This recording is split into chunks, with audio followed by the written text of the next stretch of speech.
नमस्कार, आपलं खूप खूप स्वागत आहे आई बाबाच्या स्पेशल रेसिपीमध्ये। आज आम्ही आपल्यासाठी घेऊन आलो झटपट रबडी बनवण्याची स्पेशल रेसिपी। तर चला सुरू करूया।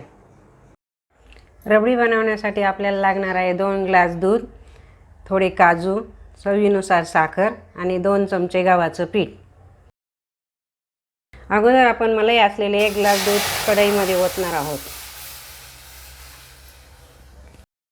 आता मलाई नसलेले 1 ग्लास अजून दूध टाकणार आहोत। एकूण आपले 2 ग्लास दूध झालेले आहे।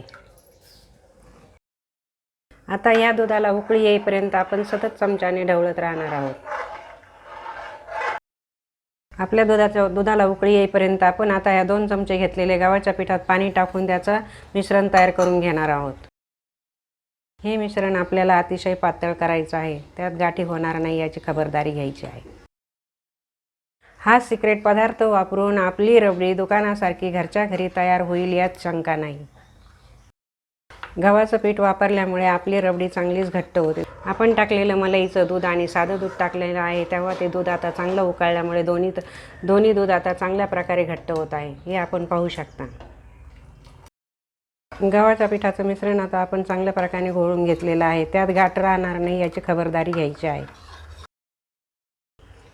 या उकळलेल्या दुधामध्ये आपण आता हे गव्हाचं पीठ थोडं थोडं मिक्स करणार आहोत, जेणेकरून आपल्या या दुधामध्ये याच्या गाठी होणार नाही याची खबरदारी घ्यायची आहे।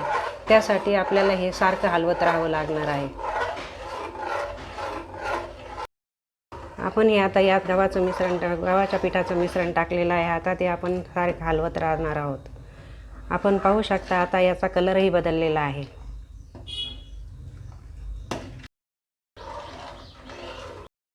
तुम्हाला वाटत असेल की या रबडीमध्ये गव्हाच्या पिठाची चव लागेल, पण असं होणार नाही। आपले हे मिश्रण आता चांगल्या प्रकारे उकळलेलं आहे। आता आपण यात साखर मिक्स करून घेणार आहोत।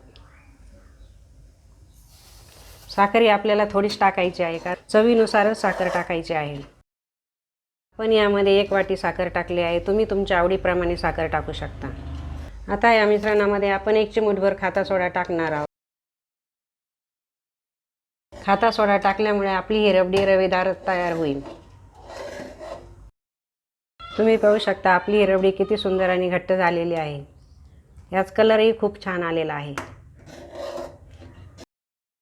आता त्यामध्ये आपण काजू मिक्स करणार आहोत।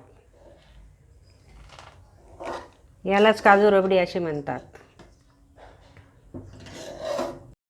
ही रबडी जास्त घट्ट होऊ द्यायची नाही, कारण थंड झाल्यानंतर ती अजूनच घट्ट होते, त्यामुळे हे होत आहे।